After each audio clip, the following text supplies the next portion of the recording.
Welcome in, ladies and gentlemen, to another edition of Let's Go Racing with David Starr. Tyler Jones here with you. So glad to have you with us. Coming up on today's show, we're going to look back at the season to this point as we are back from a week off, and also look ahead to this weekend's NASCAR All-Star Race from David's home track at Texas Motor Speedway. And we will also share our memories of the All-Star Race over the years, and of course bring you our NASCAR News and Notes and Ask David segment at the end of today's show. Before we bring in David, don't forget that every Whataburger is made fresh, served hot, and prepared just like you like it. Want jalapenos and cheese on that? No problem. They've got you covered.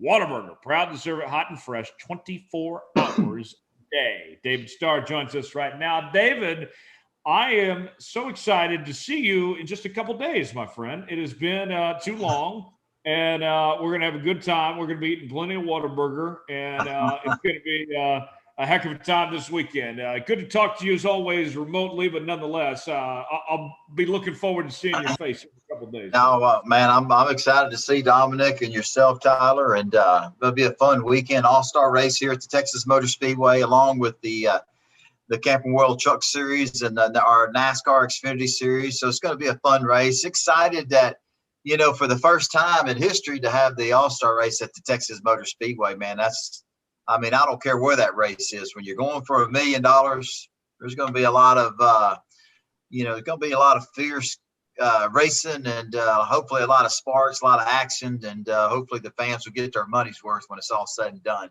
Oh, yeah, absolutely. Dominic Oregon of the RacingExperts.com is here with us as well. Dom, how we doing? Doing great, man. Coming fresh off that test session last week with the race car at Uranium Capital Speedway. A lot of fun out there. But even echoing what you guys have to say, even more excited to see you guys this weekend. Of all the NASCAR events I've been very blessed and privileged to cover, I've never covered an All-Star Race weekend. But that changes this weekend, and I get to do it alongside you two. So it's going to be a lot of fun. Well, and to kind of tease what we have lined up this weekend, we're still figuring some stuff out in the works, but there will be a live show of sorts that will occur Sunday night. We're still narrowing down the location and working out some fine details of sorts, but we'll let you know, and you'll be able to watch it live, and that'll be our show for next week. Will occur on Sunday night. So we're certainly looking forward to bringing that to you. And we've been doing this show about 6 months now remotely, and this will be the first time we've all been together in the same place at the same time doing the show. So that'll be a unique experience when we're all together in one place. But guys, let's start out with just catching up on things. We were off last week. David was traveling, and we had a lot going on, so we didn't get to do a show last week. It's the first time we've taken a week off. And so, David, I just want to backtrack a little bit and catch up with you. You raced for the first time in the NASCAR Cup Series in 2021 this year in the Coca-Cola 600. And then this past week you were at Mid-Ohio. Let's start out with that Cup race you ran there, the Coke 600, longest race of the year. What was that experience like running in the Coke 600, being a part of that race there on that Sunday night and driving the Brett Baer special report car?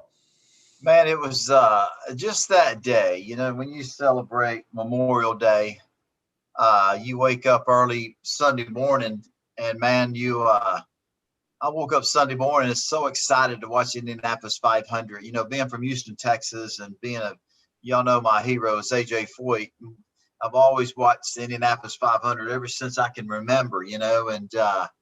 It's just a special day. It's a special day for remembrance, and for the men and women that have gave the ultimate sacrifice to keep our country the powerhouse and the beautiful country that we're able to live in and live free, and all the great things that we have and enjoy our sport. So it has a lot of meaning to it, you know what I mean? And lots of meaning. And you see that when you watch the Indianapolis 500. And then later that evening, when the Coca-Cola 600 starts in Charlotte, North Carolina, just how patriotic our sport is, and how much our whole industry, the race fans, the sponsors, the drivers, the crew chiefs, the crew members, everybody involved, it's a beautiful thing, man. It's really touching, but And man, what a great day of racing, man. Just start off with the Indianapolis 500 to see Elio Castroneves win his fourth Indianapolis 500 was just amazing. There's only been there are three other men, AJ Foyt, Rick Mayers, and Al Unser, that have done that. And it was exciting. That race was unbelievable. And get to back that up after all that excitement I watched on TV and get to go down and run 600 miles, it was just, man, what an awesome day it was. Yeah, it sounds like it, to say the least, to be part of that opportunity and experience the Coke 600. Did you have a moment, David, where it hit you that you were a part of the biggest day of the year in motorsports and a part of NASCAR's longest race? You won the crown jewels. Did it ever hit you, sink in of some sorts, that you were a part of that big day? You know how special it is. I think that's my second one I've run over the years, second Coca-Cola 600. Man, just the celebration and just all the armed forces that were there. I seen a lot of Marine guys, Army men and women, Army men and women, and I just seen there was so much of our USA Armed Forces there at the racetrack. It was just really cool, and to be part of it was incredible. You kind of get caught up in all that, and then when they start playing the national anthem, it's time to get after and get back into racing business. But it was a challenge, man. I loved it. And man, I loved it. Carl Long gave me an opportunity to drive the Brett Baer special, Brett Baer Toyota Super that we ran. And it was a challenge, man. Everybody knows that Carl Long is a racer. He's a survivor. He's a fighter. And, him and Timmy Hill have been racing together for 2 or 3 years now on the Cup side. And Carl's given me opportunities to drive the Cup car, but I've been pretty focused on our Xfinity program.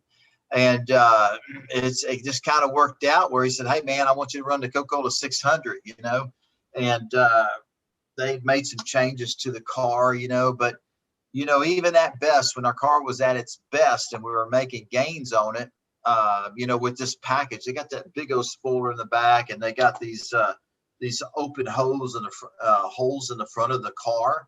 There's a lot of downforce, a lot of drag on the car, and you can almost run wide open. But when you're running on Sundays in the Cup Series, man, you're running against the best of the best in the world. And a lot of these powerhouse teams, when you step into that level, everybody's good. Every team is good. Every driver's good. There's so much competition. And, I really have a lot of respect for what Carl's done. But, man, running that Coca-Cola 600, I think I spent more time trying to stay everybody's way than I did race anybody, And, we got the car pretty dang good, but, man, it's a tough deal. It's tough. I was honored to be in the race, but I didn't really race anybody. I just spent a lot of the time just trying to get everything we had in the car out of the car, and and then stay out of the leader's way. I mean, hell, I think we were getting lapped every 12 to 15 laps. You know what I mean? It's just how good those guys are. But Carl does everything he can. He knows we need a lot more enhancement under the hood. A little bit more of this, a little bit more of that. But I think the biggest thing was just our powerhouse underneath the hood. It's not what we're racing against. You know what I mean? So it was a little bit of a challenge. But hey, man, when I'm driving a race car, I got a big old smile on my face. I enjoyed it. But I'd rather be a lot more competitive than what we were. You know what I mean? I don't really consider that racing, if you know what I mean. I want to be up there racing in the top 20, top 25, top 15. But anyway, it was a fun race, and I was honored to be in the race, no doubt about it. So, David, when you run a race like that and you complete a majority of the laps, of course, like you said, you were logging a lot of laps. As a racer, what lessons do you take away from an event like that? What do you learn as a racer running the Coke 600 and the circumstances that you had last Sunday? Man, you're just you're trying to give your team good feedback, and and when a caution comes out or you have a chance to make a a pit stop with the electronic fuel injection and all the electronics on the Cup car, I'm able to see my lap times. You know what I mean? So, when you're just trying to keep up with the back marker cars. You're trying to race somebody. You're trying to find speed in the car. And we have our digital dash in these Cup cars. You have lap timers. You know what I mean? So you can see after they make a lot of adjustments when you get back on the racetrack, you can see. I know the car is going to be faster because I can almost hold it wide open and the car is doing what I need it to do. And the first 60, 70 laps, my car was super tight, wouldn't turn in the center. And it was pretty ugly, but man, the team did a great job. They made some really good changes. And where I thought the car, just the drivability of it, the handling of it was almost perfect. And we're still was, I was watching my lap times and we were really getting better and better, but nowhere where we need to be. You know what I mean? So, it's just that's a tough deal, man, to race on Sundays on that and that Cup side. And, I just, I wish so bad that Carl had more resources, more funding, and more money to do it like it needs to be done, because nobody deserves it more than him. He's been doing it forever. He's supported the sport, and man, what a great guy. I would love it one day if he had really competitive cars and engines and could fit right back in that, fit in good with that Cup series. But man, anytime I'm in one of his cars, I'm digging as hard as I can and having a good time doing it. Well, and absolutely. And the next week, you ended up moving on to the Mid-Ohio Road Course. Tell us about your race out there, the Radcare Car Center number 61 Toyota Supra. Break down your Mid-Ohio race for us. Man, it was awesome. Mid-Ohio is just an awesome racetrack, man. I love racing there. And, man, I was so excited to race at Mid-Ohio. Just the layout of the course, it's really cool. And over the years, I've had some pretty good runs there. And man, the race started. And, man, I had told Carl and my crew chief, we were just going to log some laps, see how the car was handling, if we needed to make some changes to it, because obviously we didn't have no practice. And car was pretty good off the start. When they dropped a green, my car wasn't bad. So I just logging some laps. Hang on a second. I got to sneeze. Excuse me. Bless you, David.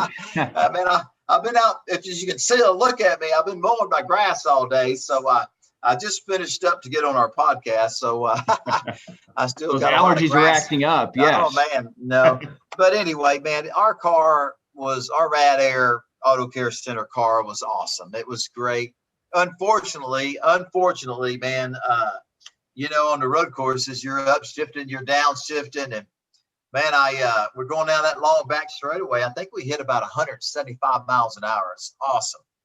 And I downshifted into third gear, and man, I went to bring it back into second, and man, it wasn't there. It wouldn't come out of third. We got stuck in third gear, so luckily I didn't wreck, and I was able to limp the thing back to pit road. And I think we lost 10 or 11 laps trying to get the thing, out of third gear. And we did, and we got back on the racetrack, and it got stuck again in third gear, and the guys got it unstuck. But at that point, when you're 12, 13 laps down, you kind of figure out that on these road races and transmissions we use now, we don't use the clutch. You just use the gas pedal. You know what I mean? So when you're upshifting or downshifting, you just use the gas pedal. Well, for me, I know when I got to third and I was going to second on the downshift, I'd had to heel toe it, what we used to do. I had to give it throttle, hit the brake, and use the clutch. And even when we were doing that, because that was the safe thing to do with race car, the transmission didn't get stuck in gear when we started doing that, but you really can't race competitively like that.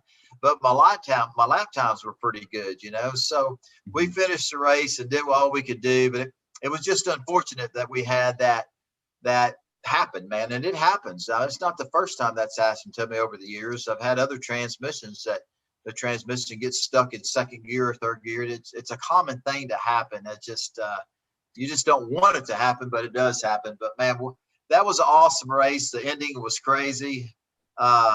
It was a great race, man. I've seen some good racing going on out there, and people beating and banging on each other. And I was just mad I didn't have everything I needed to beat and bang with them, but I had a great car. It was awesome. Mid-Ohio's a great track. Let me ask you, David, that was a standalone race, the Xfinity Series. And when COVID hit, we stopped seeing those standalone races there for a while. That NASCAR was doing everything they could to bring everybody together to race on the same weekend, try to make the crews tighter and whatnot. Do you like it when the Xfinity Series or the Truck Series is doing their own thing, when there's less Cup guys involved, when you guys are at your own site and stuff like that? Do you like it, or do you like the combined weekends with Cup better? Well, on the standalone races, what's kind of cool, if it's a standalone truck race or a standalone Xfinity race, I'm always amazed how many fans that our series have, because, man, there was a lot of race fans there. I want to say it was almost sold out. But don't get me wrong. Anytime you have all three NASCAR series, Camping World Truck Series, Xfinity, and the Cup Series together and one city, one racetrack, I mean, it don't get much better than that. But it's kind of refreshing to have a standalone event with your series, the NASCAR Xfinity Series there, and to see how popular our series is, because, man, there was a lot of people there at Mid-Ohio. It was impressive, man. There were fans spread out all through the racetrack. I seen them on the warm-up laps and on our pace laps before they dropped the green flag, and then they had a race, ARCA race before our race, and I kind of drove around the inside of the racetrack, went into certain points of it, got out, and I'm just amazed. There were people everywhere, so it was really exciting, man. So it don't matter to me, man. I love to race, but I love it when the race fans are there, and I just, the standalones are kind of special because it's standalone, and, whether it's a truck series standalone or the Xfinity series standalone, I mean, it could stand alone by itself and do well. So that was kind of cool. But man, when you have all three of them or two of them combined in a weekend somewhere, it's hard to beat, all the fans that come. And I'm all about all the race fans, you know what I mean? It's just kind of cool. But the standalones are special too. I like them all, you know what I mean? What I didn't like, obviously during COVID, when there was no fans for so long, man, that's tough, man. It's tough for everybody. So it's cool and refreshing to have the fans back in the stands and back at the racetrack. It's pretty awesome. So that leads us to a good transition to talk about this weekend. Your home track, Texas Motor Speedway, racing there for the All-Star Race this weekend. It's a triple header weekend with truck and Xfinity. You'll be running both the Xfinity and Cup race. Let me ask you, David, just Texas Motor Speedway. You were there when it opened and seen what this facility has become, what Eddie Gossage and team have done with that place, and with the big Hoss TV screen and all that stuff, just everything that's come about. I mean, they have really done a great job of keeping up with this place and turning it into a world-class facility. Tell folks about the experience, what they can expect at Texas Motor Speedway if they're making the trip for the first time this weekend. It's really interesting, Tyler, that you bring that up, because obviously I've been going there since before the place even opened with our racing school. But, I think the two key guys, Eddie Gossage, the general manager, and Kenton Nelson, they really embrace the race fans, and I think Texas Motor Speedway, we were lucky in this part of the country that when that place opened, that we had Eddie Gossage as the general manager, because, man, over the years, the experience that the Speedway gives the fans, whether that be bringing drivers into the stands, interviewing them, letting the drivers come out of the walkway and come down the steps where the fans are, interviewing drivers, having a radio or a live broadcast in the stands, maybe the night before the big race where you got superstars there. But, I remember Robbie Knievel Evel Knievel's son doing a jump there. I mean, just all the entertainment it's all about entertaining the fans, giving the fans what they want. They want to see some good racing with a fair price, and they want to be entertained, man. And I just think that Eddie and Kenton Nelson, the assistant general manager, have done just a tremendous job, like other racetracks. I'm just not pointing out Texas Motor Speedway. All of them are special, but Texas is my home track. And I just think I throw it back to the team there at Texas Motor Speedway. But it starts at the top with Eddie Gossage and then his assistant manager, Kenton Nelson. They just, all the stuff they have outside the racetrack. I've seen carnivals and all the souvenir stands, all the interactive stuff that the fans get to experience that before the race starts. People come, they come 3 or 4 hours early. They get to go buy souvenirs. There's a lot of interactive, a lot of engagement with different activities out in the midway. And I just think the Speedway has just done a tremendous job with that over the years.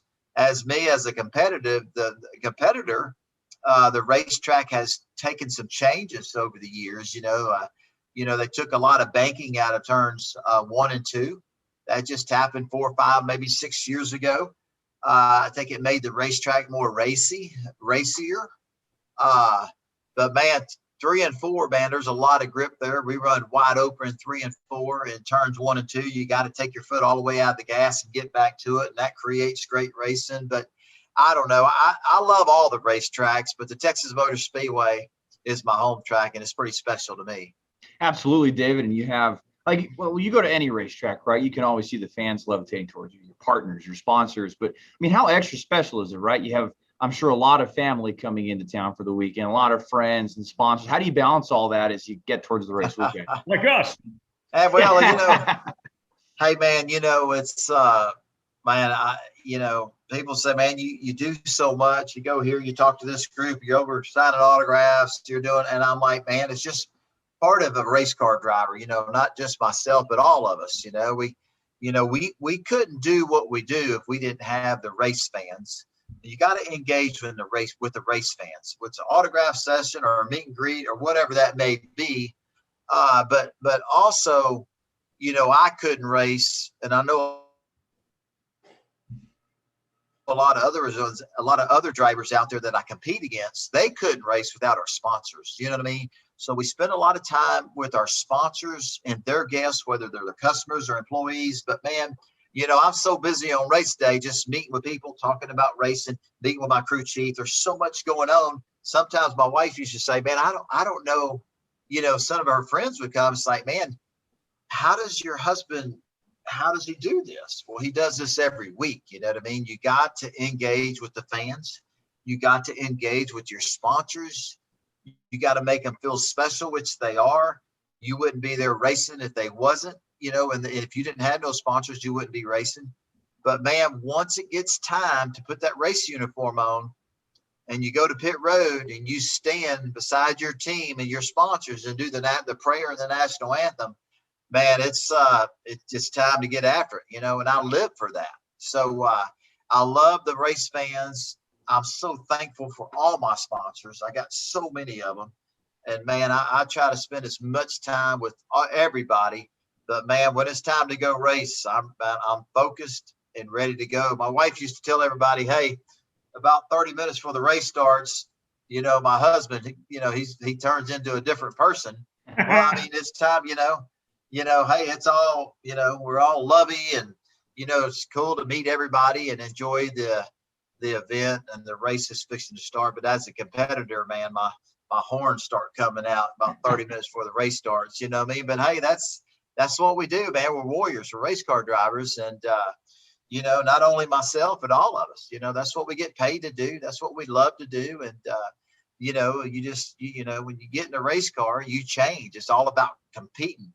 It's all about winning, and people say, man, so-and-so and this guy, I'm like, hey, man, when they drop the green flag, I go to war.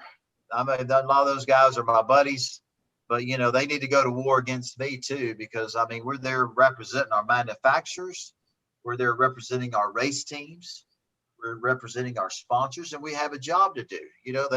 Nobody pays me to say, oh, I think I'll ease up on this guy because he's my buddy. No, My job is to get out there and drive that race car as fast and as hard and as competitive as I possibly can and Right. try to win. You know, it doesn't matter who you're competing against. So, yeah, Oh, it's yeah. pretty awesome. I mean, and just when it comes to your fans and your family, you owe it to them too to compete hard. You know, I mean, they expect you to give your best, give it your all out there, and go from there. So, David, with Texas Motor Speedway, you know, being the heart of NASCAR in the state of Texas, you know, and I know COTA was a big success, but looking at just the history there at Texas Motor Speedway, and you go all the way back to the Texas World Speedway, like we've talked about in this show before. I don't think we give enough credit, the NASCAR community does, of what the state of Texas has meant to auto racing and the sport of NASCAR. When you think of the names, besides yourself, you know, whether it's the Labanis that came up from there, I mean, Christopher Bell's not too far from up the road in Norman, Oklahoma. I mean, you cannot tell the story of NASCAR without the state of Texas and without Texas Motor Speedway. It's amazing the impact that this state has had on the sport. Man, you brought up a good point. You know, I think about Billy Wade. You know, you look up Billy Wade, he drove for Bud Moore back in the early 60s. He was from Houston, Texas, where I was born and raised. And I never seen him race. I never met him, but I've studied about him. And I know his family, his daughter and his grandchildren. But, man, he was, I think he won, man, I want to say 11, 12, 13 cup races. You got to look at A.J. Foyt. You got to look at Johnny Rutherford, Bobby Labonte, Terry Labonte. I mean, it's just H.B. Bailey, you know, on and on and on. And, you know, Eddie Beerswell. I mean, it just, there's been a lot of guys. Ronnie Chumley, my hero, Ronnie Chumley, Tony Bittenhausen Jr. I mean, there's been a lot of great race car drivers that come from the great state of Texas, you know, and Chris Buescher. Look at Chris Buescher, what he's doing on the Cup Series the last 4 or 5 years. You look at his, I think they're cousins. James Buescher won the NASCAR Camping World Truck Series Championship years ago. I mean, there's been a lot of talent, you know, and I love, I like to see more Texans out there racing in IndyCar racing or even in NASCAR Camping World Truck Series. We got, you know, Corey Roper from Houston, Texas, almost won the Daytona race. I mean, I love seeing a lot of Texans in this sport. You know, over the years, we haven't seen enough of them. But, man, you know, you're proud wherever you may be from. I mean, when you know it, all the guys that we race with, y'all know them all the competitors are from, you know, different parts of the country.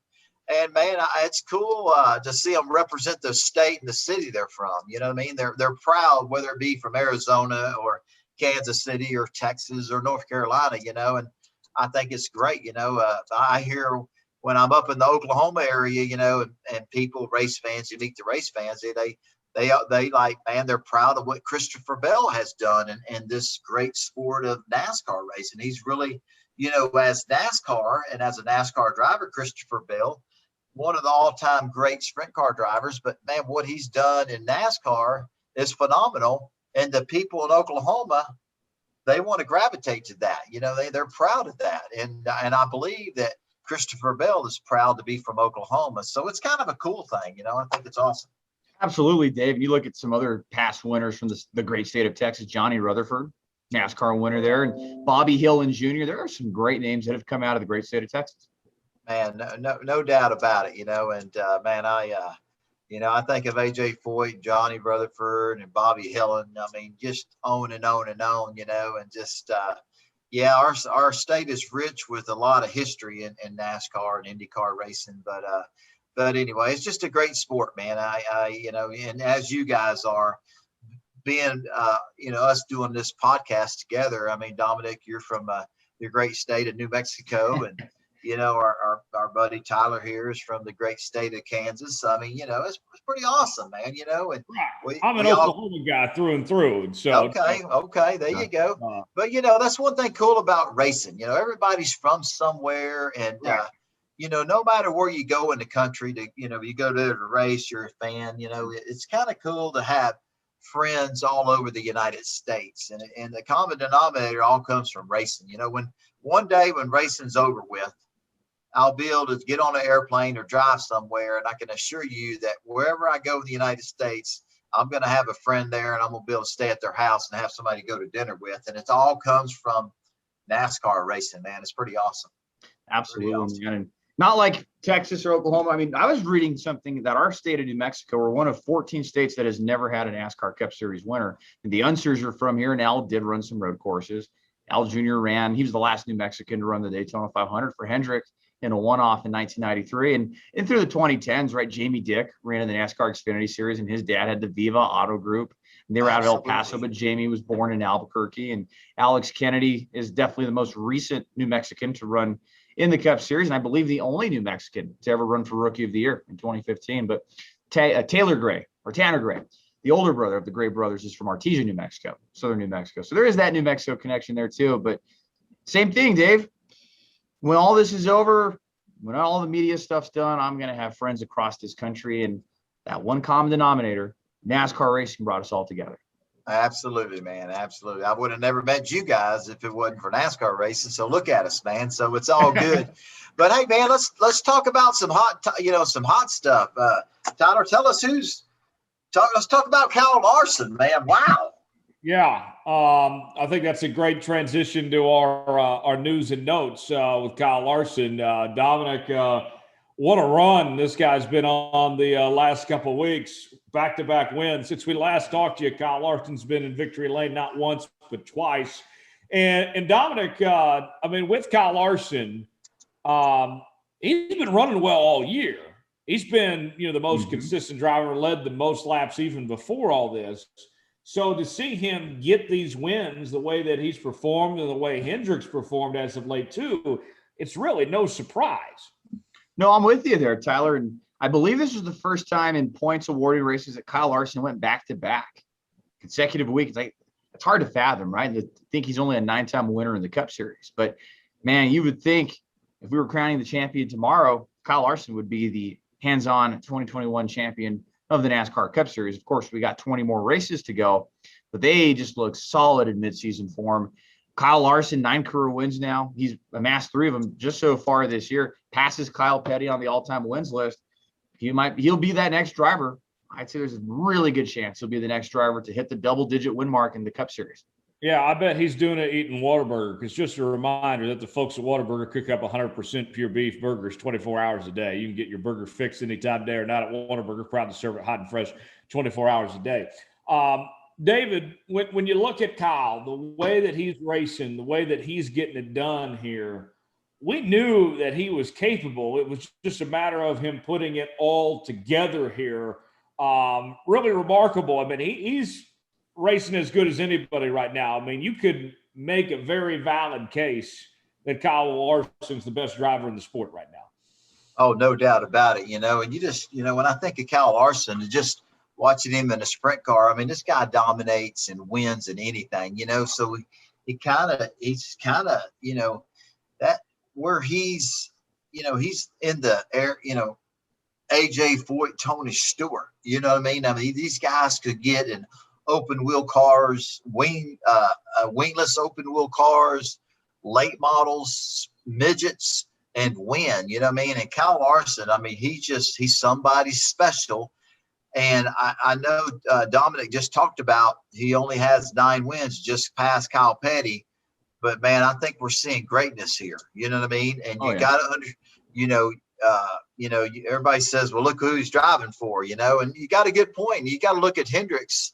I mean, I think this is the second week in a row. I mean, Hendrick's, Kyle Larson in victory lane, and Chase Elliott was second. And I think another Hendrick car might have been 4th or 5th. And then I think it was a Coca-Cola 600. I mean, I think three of the 4 cars were 1st, 2nd, and 3rd. So, man, I think Hendrick Motorsport is really found something right now. And, man, these guys are on fire. You know what I mean? And, like y'all were talking, Kyle Larson was leading. He led a lot of races. Excuse me. Yeah, thank you. Kyle Larson, I mean, from the start, he was, I remember in Atlanta when he won all the led all the laps, but I think Blaney got him right there at the end. But man, he has been in contention almost every race, and you just knew once he finally got to victory lane that it wasn't going to stop, man. So I mean, we look at what he did in Sonoma. You look what he did at the Coca-Cola 600. How can he not be the favorite for winning the $1 million at Texas Motor Speedway coming up this Sunday night, man? This guy's on fire. Well, absolutely. And you want to talk about, comeback story of some sorts. I mean, we were talking to Willie, a couple of weeks ago, Willie T. Ribbs, and he mentioned, how much, that Kyle's changed for the better and how much he's evolved and learned from the mistake he made from what he said a couple of years ago. And that, he and Willie have developed a great relationship. And, to come into a team that didn't have any sponsors, and now he's picking up some sponsors left and right, it seems. They're starting to really get that ship going here too. And on top of winning races, I mean, Dominic, quite the turnaround here for Kyle Larson, really all the way around within these last few weeks. Well, even let's look at the last 5 races. An average finish of 1.6. That sounds like a video game fantasy when you look at all the laps led and leading all these races, over 600 laps led just in the last 5 races. He's the first driver that hit 1,000 laps led across the entire Cup season. And we're not even halfway through the schedule yet. So you look at the numbers and they're phenomenal. And I think we were early on in the year just amazed, right? Denny Hamlin knocking off all these top 5 finishes and just not being able to post a win. How about Kyle Larson? Larson just is too hot right now. So yeah, when does he cool off? Who knows? Is he peaking at the right time? Is he just getting started? Yeah, that's a great question. And David, at this time last year, it was Kevin Harvick and Denny Hamlin really dominating things and the back and forth that they had going. Now, Kyle, at this level, we saw the way that Martin Truex was running up front there for a while. Do you think those two are kind of the two to beat right now, or is Kyle on another level above Martin even? Well, I mean, you know what we're seeing. Martin Truex and that Joe Gibbs racing team, man, those guys are on top of their game as well. But it looks like the Hendrick cars and the Hendrick drivers, they found something special, and be interesting to see how long this, if this continues all the way to the last race, the championship race there in Phoenix, So, but man, Kyle Larson, what an exceptional talent, race car driver. He's won in anything he's ever driven. He's a champion, a winner. And we were talking to Willie T. Ribbs a couple weeks ago, and we know Kyle Larson made a mistake. We all make mistakes, you know what I mean? But if you know Kyle Larson, you know him as a person and know who he is. Man, he's just a great guy. He loves his wife. He has some kids. I mean, great family man. And I'm just glad to see after he made his mistake last year. I was just glad to see all the things he went out of his way to learn from the mistake he made, and how he's really engaged in a lot of different areas in the communities in a lot of different areas.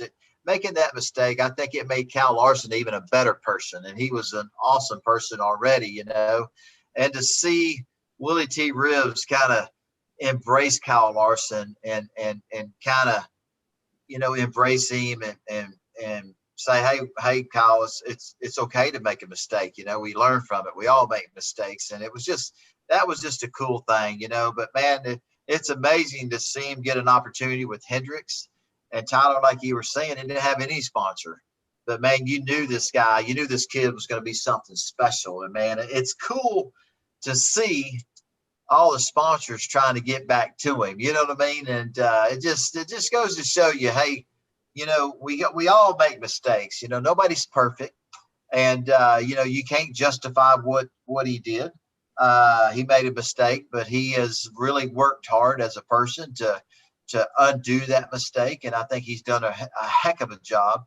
And man, he's just on fire right now, and I'm glad for him. It just lets people know, hey, whether you're in this racing business with all of us or any other place, you know what I mean? No matter where you work at or what you do, sometimes we make some stupid moves or a dumb mistake, but doesn't mean it's the end of the world. It just means, hey, you want to grow, you learn from it, be mature, and then you can survive anything. And he's just a I think he inspires a lot of people that you hear sometimes, and I have some family members and some friends of mine say, man, will this happen?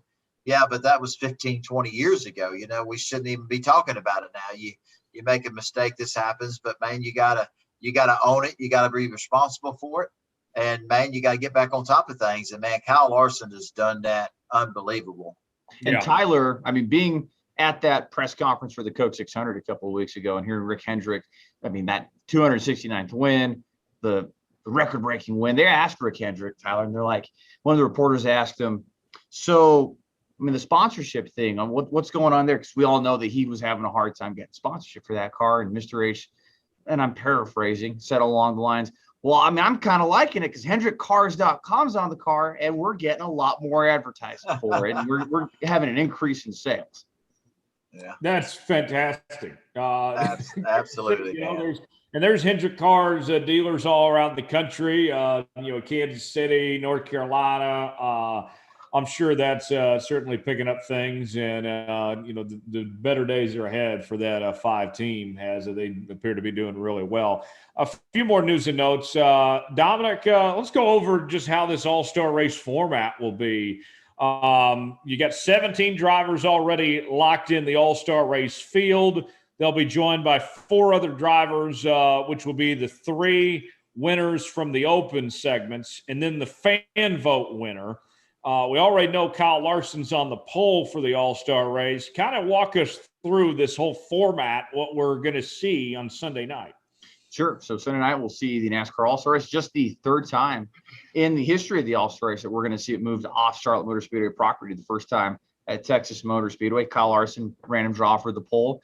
And like you said, there's going to be some transfer spots. We're going to see 22 drivers in the open trying to race their way in, trying to get the fan vote, including David, who will start 22nd in the All-Star Open next to his teammate Timmy Hill in 21st. So it's going to be a great weekend of racing, and that's just going to kind of cap off everything we've looked at, because we're going to have the Truck Series and Xfinity on Saturday, and then what a best way to cap it off, Texas Motor Speedway with the All-Star Race Sunday night.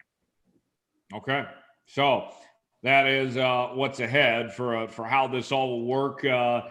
It's not going to be very long, only 100 laps.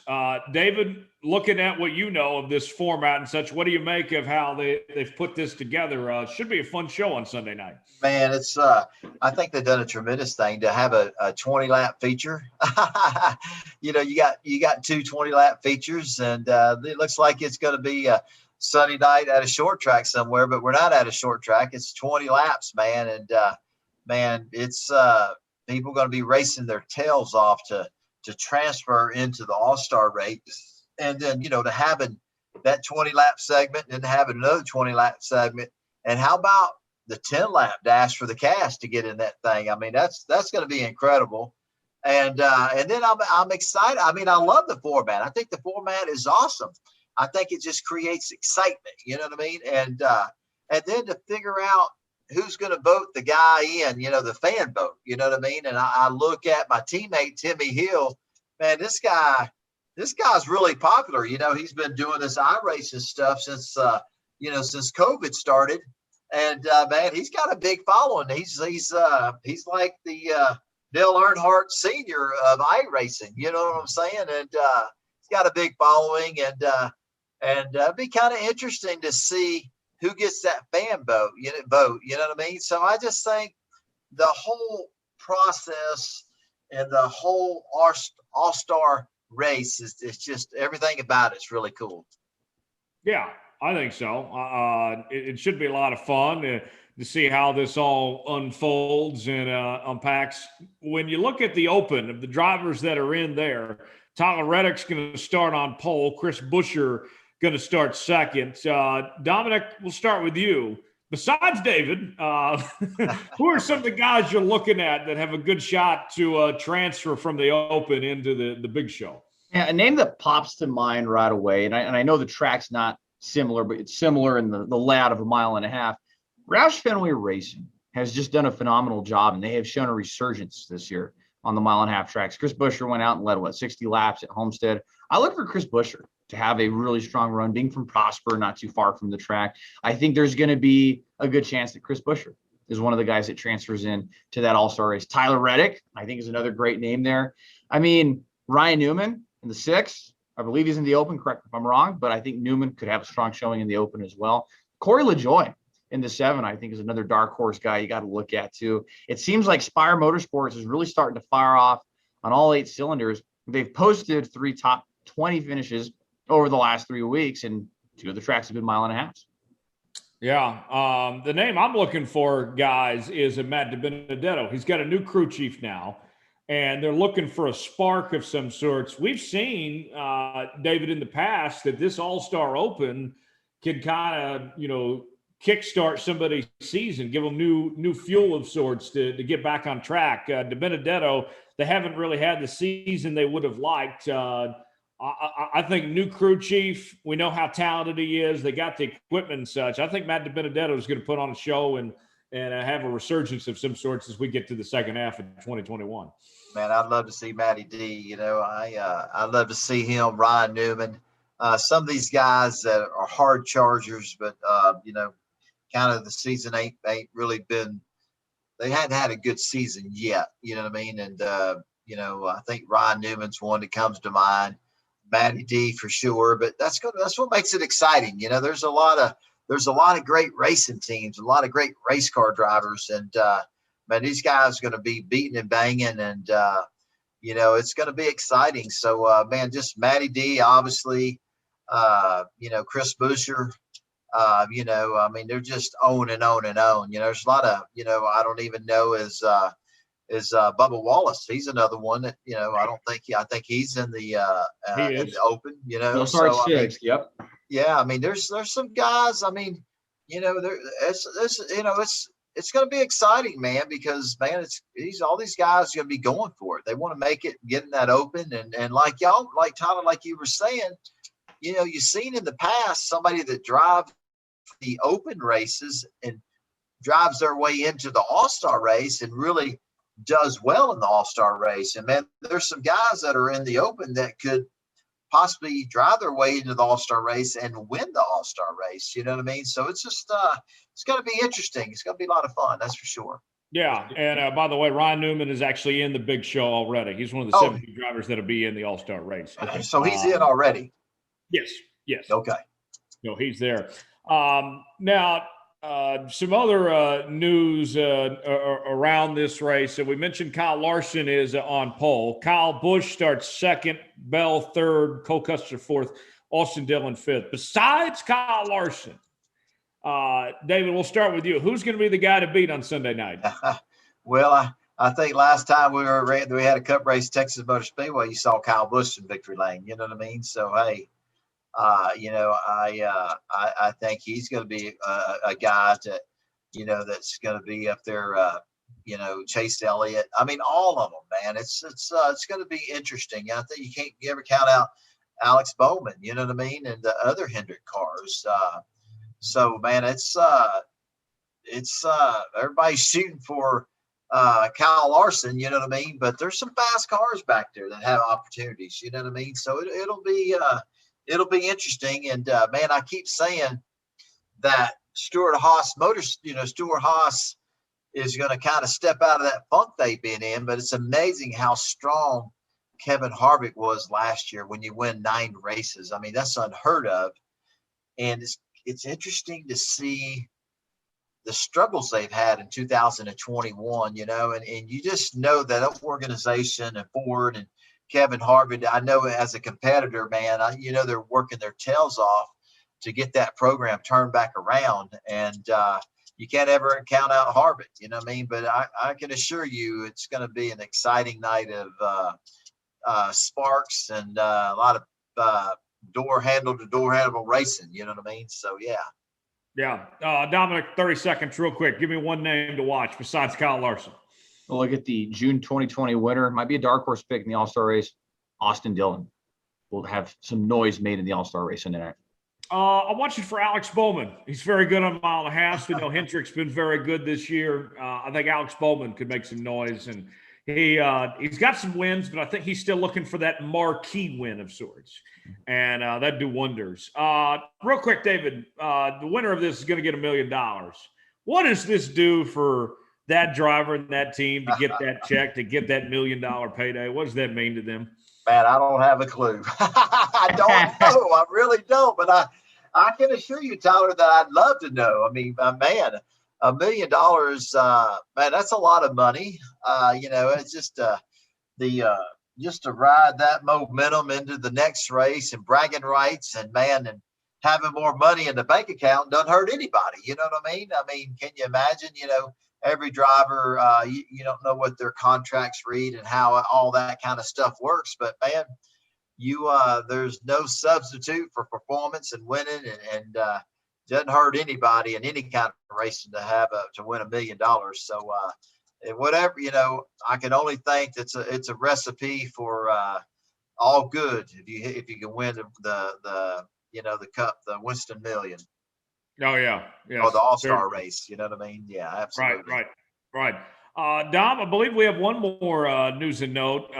Something about Jeff Gordon possibly stepping away from the booth. What's going on there? Adam Stern of the Sports Business Journal is reporting that potentially Jeff Gordon could be doing his last race as a television broadcaster for Fox NASCAR. Gordon is potentially seeing the appeal of taking on a larger role at Hendrick Motorsports in 2022 and beyond, and that could potentially pull him away from the broadcast booth. Apparently, both positions still have equal appeal to him, but he's still entertaining the possibility of taking on a larger role within the organization to help fuel him to 93 Cup Series wins and 4 championships. Well, David, I'll look at this. We all know that Jeff Gordon's eventually going to be the successor to Rick Hendrick at Hendrick Motorsports, and that his days in the booth, as good as he's been, I think Jeff Gordon is as good as any analyst on television. I mean, you compare him to, John Madden on the NFL or Tony Romo, or, you think of, Jeff Van Gundy in the NBA or Jay Billis in college basketball. I think Jeff Gordon represents NASCAR as the number one analyst of the sport.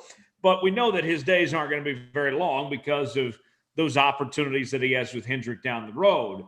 And now what's different, I think, for Jeff's role, David, is that all 4 of those drivers, he did not race against full time. They see him as a mentor or a father figure of some sorts. They don't see him as a competitor. I think that changes things. You just hear the way Kyle Larson and Chase Elliott and Alex Bowman and William Byron talk about Jeff. They talk about him differently than what we saw of Jeff's former teammates and colleagues, and Dale and Jimmy and some of the and KC and those guys. I mean, it's a whole different vibe they have towards Jeff compared to the drivers that were previous there racing with Jeff and Hendrick. Man, it's all respect, man. I mean, you say Jeff Gordon, I mean, you don't really need to say anymore. You know what I mean? This guy's done it all.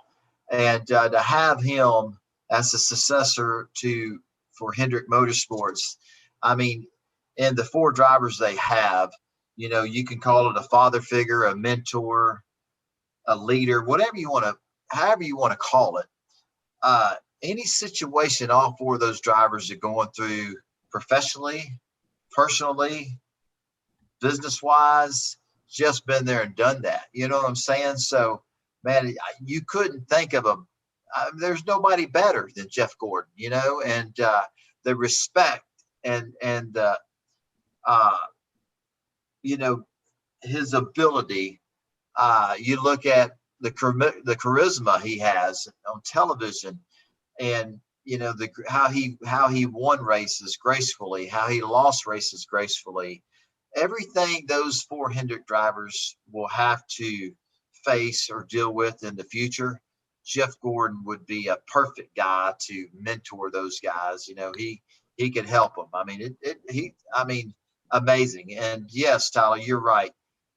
Man, there's so much respect to drivers that are there now and how they look at Jeff Gordon. They kind of how we look at AJ Foyt and Richard Petty, when you think about IndyCar and NASCAR, I think of those guys, and probably those drivers at Hendrick Motorsports right now, man, when they think about NASCAR and think about our sport, they probably think about Jeff Gordon. You know what I mean? And it don't get much better than a mentor like that. That's for sure. Yeah. Dominic, this would be a big loss for Fox. Jeff's been kind of the face of their NASCAR coverage. I know Clint Boyer's done an excellent job there, but I think you could make a case this is one of, if not the best booths we've ever seen of Mike Joy and Jeff Gordon and Clint Boyer. I mean, they've been so much fun all season long. That would be a shame for NASCAR fans to see Jeff step aside. In the words of Clint Boyer, when Jeff Gordon says to him, "You took the words right out of my mouth." Because you're right, it's a great broadcast booth, and they've been very entertaining. You're very entertained when you're watching these guys on Sunday. And Tyler, it makes you wonder: are they going to promote from within? Would they pull somebody up from the studio, maybe like a Bobby Labonte or Jamie McMurray or Michael Waltrip, or would even one of these guys want to potentially take on that role, or would they bring in somebody entirely out of the box and somebody different? But again, these are all hypotheticals. This is only if Jeff leaves, but that possibility is there. Yeah. It would be a shame to see him go, but Fox would have plenty of options if they decide to move on. So we'll see.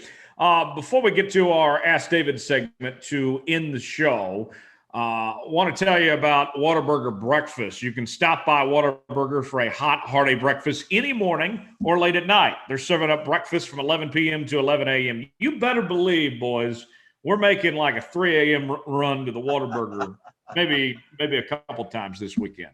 I'll be disappointed if we don't, Tyler. Yes. Oh, it will be done. I can tell you that. We're making multiple visits.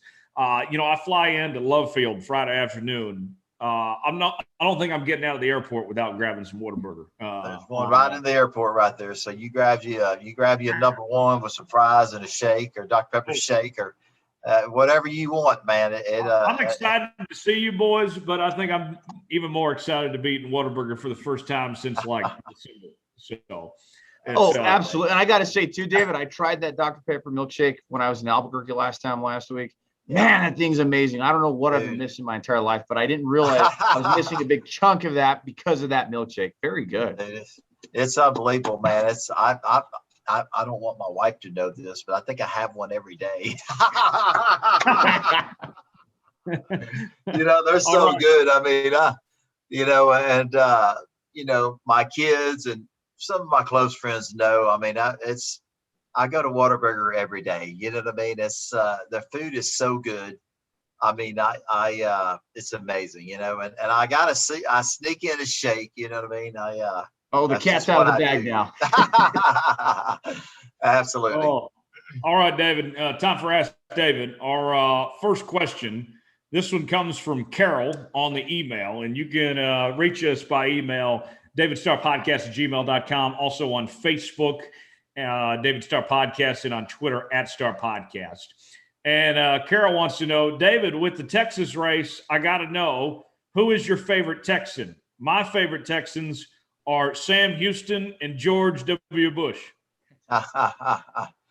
Well, that's awesome. There's a bunch of them. You know what I mean? I mean, I never even. That's a great question, because I never really thought of it like that. You know what I mean? And I had to say George W. He's way up there, man. What a great man. What a great man. George W. was just a great president, and he represented our state of Texas well. So, George W. Bush, AJ Foyt, man, you know what I mean? That's you got to have a little racing in there, and man, I think of AJ Foyt. I think of Texas as well. He's all Texan, man. So no doubt, those two guys right there.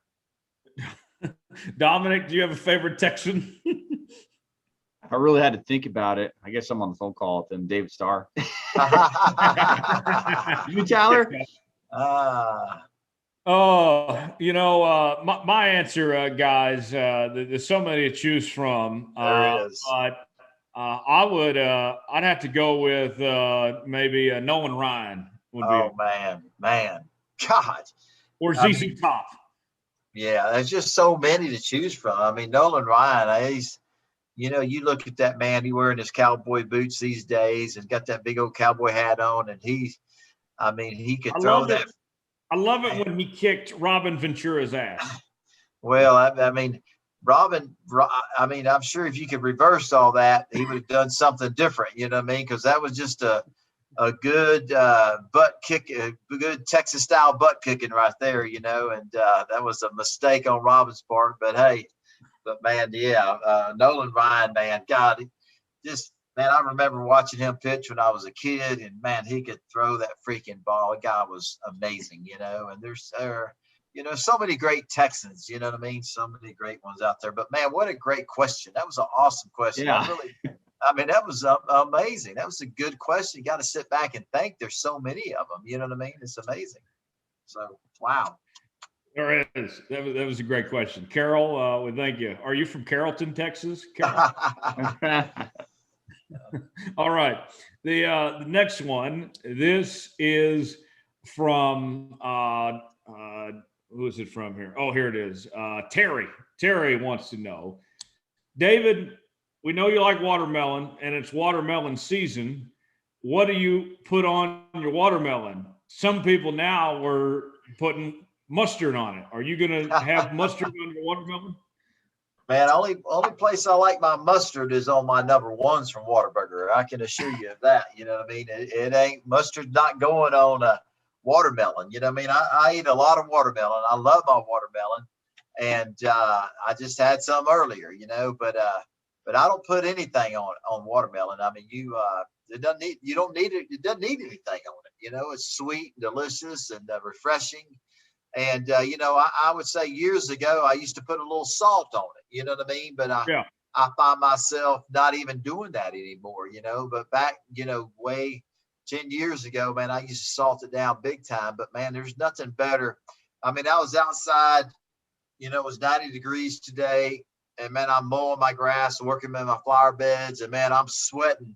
And man, I walked inside, and man, I had me some watermelon, and man, it's just so refreshing, dude. It's amazing, but I can assure you that I don't think I'll ever put mustard or ketchup or mayonnaise on my watermelon. I don't know why you would do that, but I think, that's what's cool about everybody likes what they like. I've heard people putting peanut butter on watermelon and all kinds of crazy things, but for me, it's just plain and simple. Pretty vanilla, just good watermelon with nothing added. I agree. That's how I eat my watermelon, just eat it plain. Now, I don't mind just scooping it with a spoon and eating it that way. You don't have to give me a big old slice. Just scoop it up with a spoon and eat it like a savage. That might be like around. Savage. Yeah. I like mine in small pieces and really crunchy, man. It's pretty awesome. There you go. I used to get in trouble, and my mom's here. She's like over here, and she's gonna remember this. I used to put sugar on the watermelon as a little kid. That's awesome, man. My dad would tell me to, Dominic, you shouldn't be doing that. So boys, are we up for trying mustard and watermelon this weekend? No. I'm gonna take a hard no on that one, Tyler. Absolutely. It ain't even a hard no. It's just a no. Yeah. My parents told me growing up that if I swallowed the seed, I was going to grow a watermelon myself. That's I awesome. was terrified of that. So I made a point to spit that seed. Well, hey, make sure you don't swallow the seed, dude, because we don't need no watermelon growing inside of you, Tyler. That's for sure. Yeah, I don't need any extra weight. I can tell you that right now. Oh, boys, this is flown by. It's been a lot of fun today. And before we go, we got to tell you that, a reminder that the folks at Whataburger are cooking up 100% pure beef burgers 24 hours a day. You can get your burger fix anytime, day or night at Whataburger. Proud to serve it hot and fresh 24 hours a day. Dominic, what's going on with the racing experts this week? Well, we'll be having some on-site coverage at Texas Motor Speedway, and Jonathan Field and I, Justin Malillo, will be covering the sport and just continuing to cover the daily news of the industry. And man, I just got to give a couple quick shout outs while we're here. Ken Kurtz, Mr. Kurtz, let me test his race car at Uranium Capital Speedway. I know he's listening, and he even put a Let's Go Racing with David Starr sticker on his vehicle. So we really appreciate that. And I know Jacob Hawkins and Xavier Arias, and you guys are big fans of the show. So we appreciate you guys tuning in, all our fans. None of this is possible without you guys. For sure. David, what's the next few days look like for you before you get ready for this big race weekend? Man, I was out of town for a couple of weeks, so I got home late Saturday night from Mid-Ohio, and man, I've really just been spent a lot of time with my kids and my wife Sunday, And man, I've been working around my house doing some honeydews and mowing the grass and just, but man, just really been on the phone talking to a lot of different people, talking to my racing team, spent a lot of time on the phone with Carl Long. Excited to have, excited to be racing the Whataburger Toyota Supra here this weekend at the Texas Motor Speedway. And I love it. Some of the water folks will be joining us at the racetrack, and just seeing some of our other racing sponsors that will be there, and kind of having some guests in the garage and can join you on pit road and sit on the pit box. I'm excited for every competitor, every team. We all have sponsors, and having people back on the pit box and people enjoying our sport behind the scenes is kind of cool. But there's a lot going on, man. Just getting ready to head to the Texas Motor Speedway Thursday morning and get ready for a great weekend. But I'm excited and can't thank all the sponsors we have, and just looking forward to the rest of the year. Looking forward to Texas this weekend, but looking forward to finishing up and having a great rest of the year. That's for sure. Yeah, certainly. So a lot to be grateful for. That is for certain. Boys, we got to go. I'll see you in a couple days. We'll do this show live Sunday night. And so certainly be looking for that. We'll have some more details we'll be releasing in the next few days. As always, you can subscribe to Let's Go Racing with David Starr. New episodes each and every week on Apple, Spotify, Google Podcasts, and YouTube. Leave us a 5-star review, or don't leave us one at all. Hit that like button, subscribe. We certainly appreciate it. Follow us on Facebook, David Starr Podcast, Twitter @Starr Podcast, in my email, David Starr Podcast @gmail.com. For Dominic Oregon and David Starr, I'm Tyler Jones. Thanks so long. It's been another edition of Let's Go Racing. We'll put the checkered flag out and see you next week.